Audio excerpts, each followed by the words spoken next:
Hello everybody, welcome back to the Bourbon Bar. I'm Holden. I'm Casey. And this is a pretty special review because what we have here before us today is a bottle of Louis XIII from Cognac, France.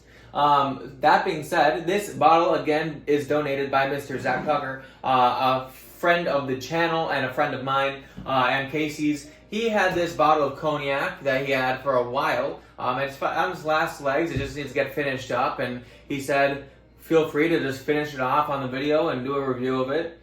Why not? Yeah. He said that our palates are a little bit more sophisticated for tasting things, since from our extensive whiskey adventures that he wanted, he was curious on how it actually tastes to someone like us. So that being said, we have it here today. We'll taste it for you, Zach. Yeah, no problems. But it comes in this awesome box, which the box alone, so this is like a $2,000-ish bottle of Cognac.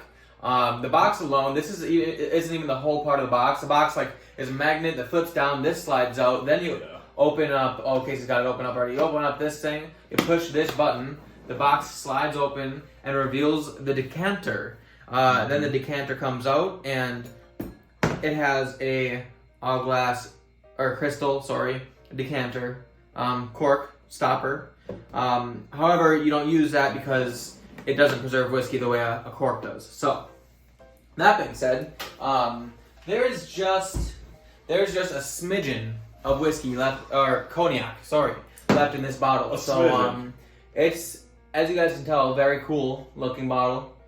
Cognac, you guys probably already know this, but it's kind of like a distilled grape, kind of like distilled wine, but oof, that's a dry cork. But yeah, I'm not very versed in Cognac as much as I am in bourbon and such.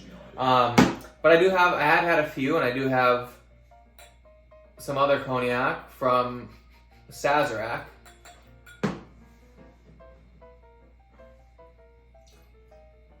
But yeah, so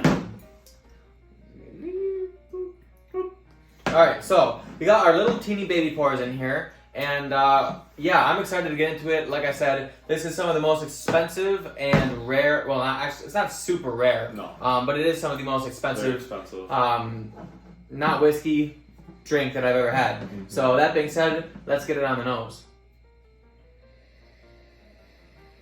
Perfumey. Holy cow. Yes. That smells... It's like a...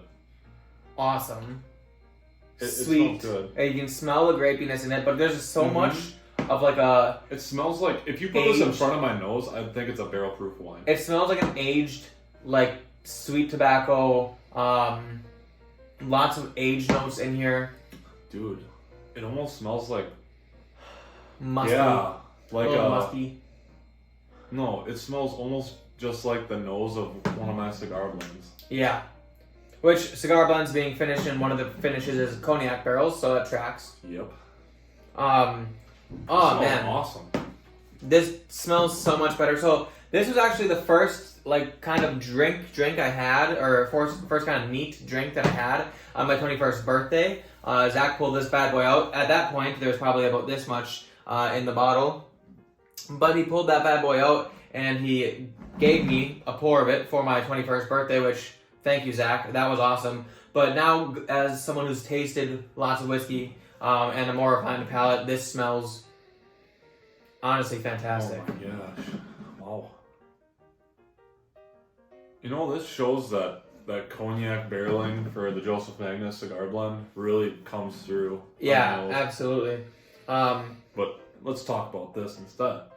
This just I don't know, it's got that sweet, fruity grapiness, but it has that, and it feels more like a green grape, which I don't entirely know what grapes, I know Cognac is made from specific grapes, but I don't know what they look like, I don't know what they taste like, I've never eaten one, so I wouldn't know. All I'm saying is that in the fruity aspect, it smells like... It reminds me of green grapes. It does have some sweet tobacco in here. Right? It just I don't know the age of this. I probably should have looked that up, but it just smells high aged, if that makes sense. What the hell is the proof of this? So this is actually 40%.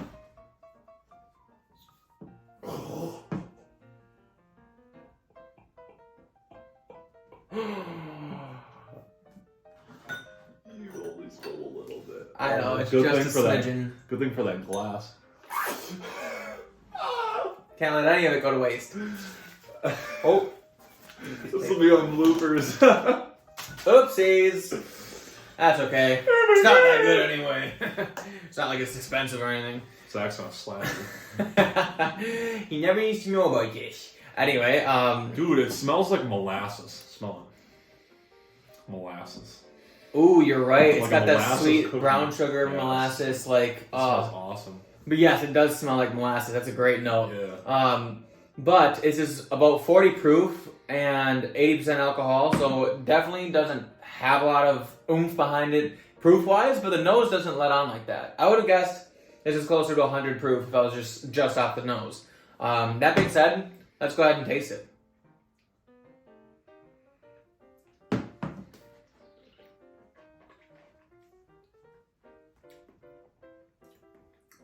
Wow. Woo! Brings a funk in the back end. Yeah, that's freaking weird. What the? Good.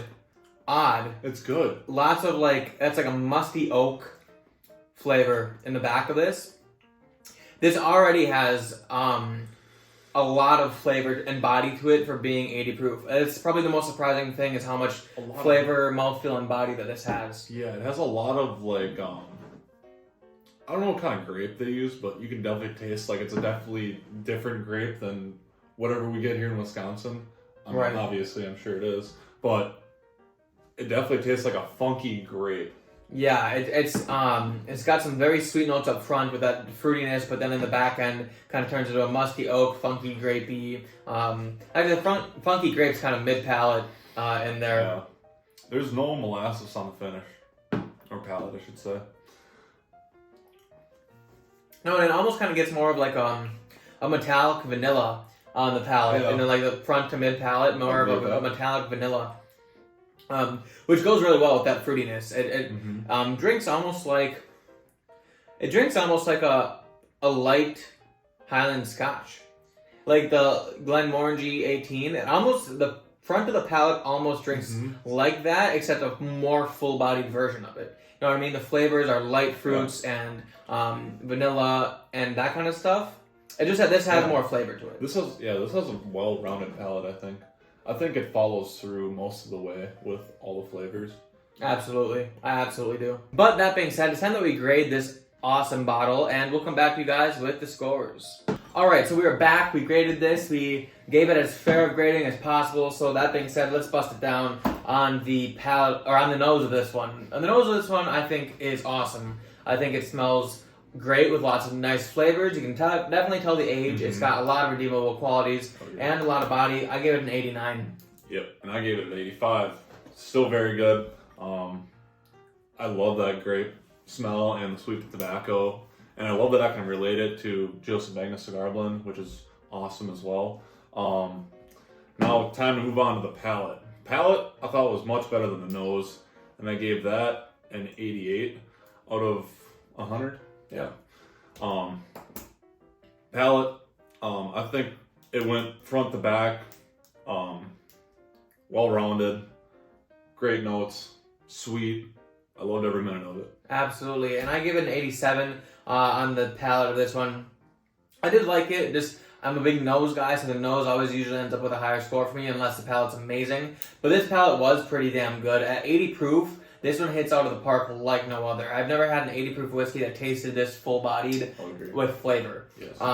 Moving on to the value for the money. Now, this goes anywhere from $2,000 to $4,000. It's a lot of money, but I graded this as if the market that they're targeting is the people who have that money to spend, and I thought of it as if I had that much money to spend on whiskey and it wasn't a big deal for me, would I be disappointed with this? And the answer is no, I wouldn't. So that being said, I give it a 65 on the value for the money. If it was dog shit, it'd get much lower, but like if I could afford this and this tastes this good, then yeah, I wouldn't be disappointed. So 65 I think is a fair grade for the value for the money. Yeah, and I also seen it the way Holden was saying it, like they're trying to target a certain group of people that are going to buy this. Now, if you're a regular Joe, as ourselves are, yeah, but I think definitely try before you buy. If not, try it a couple times before you buy it. Yeah. But I gave it a 60 out of 100. That's a lot of money. It is a lot of money. It is very good though. Yes. Overall, though, I gave it an 80 out of 100. And Casey gave it a 78 out of 100. So Very close. pretty good points, I think. It's right on that cusp of being really good whiskey, really good alcohol. Yep. It's very expensive, and honestly, the only thing dragging it down is that price. Yep. But that being said, thank you, Zach, for donating this bottle, and thank you all for watching. If you guys had Louis XIII, I'd love to know what you guys think about it, because this is one that I don't hear a lot of opinions about. I don't do a lot of research on Cognac, but I'm really interested in what you guys think. Also, if you guys would do me a favor, hit the like button and subscribe to the channel if you're new. Join if you want to do that. That would help us out the most. And that being said, we'll see you all in the next glass.